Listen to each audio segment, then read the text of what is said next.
की भाषा हे फक्त व्यवहाराचं साधन म्हणूनच बघायला पाहिजे? म्हणजे वेगवेगळ्या भाषांमुळे त्याच्यावर काही असा होलसम परिणाम काही घडतो का? तो आईनी शिकवलेली भाषा ही तुम्ही आईच्या कुशीतून बाहेर पडण्यापुरती असते. एकदा आईच्या कुशीतून बाहेर पडलात, तुम्ही निसटलात, की तुम्हाला सगळ्या भाषा ओपन असतात. थोडंफार सायकॉलॉजीचा भाग घेतला ना, तर there is something called cognitive bias.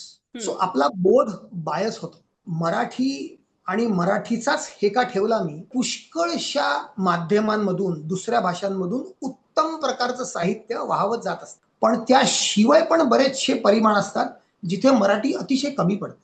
मराठीमध्ये अत्युत्तम साहित्य आहे. मराठी भाषा ही नुसती आध्यात्मिक उत्तम अमृतांनी लदलेली आहे.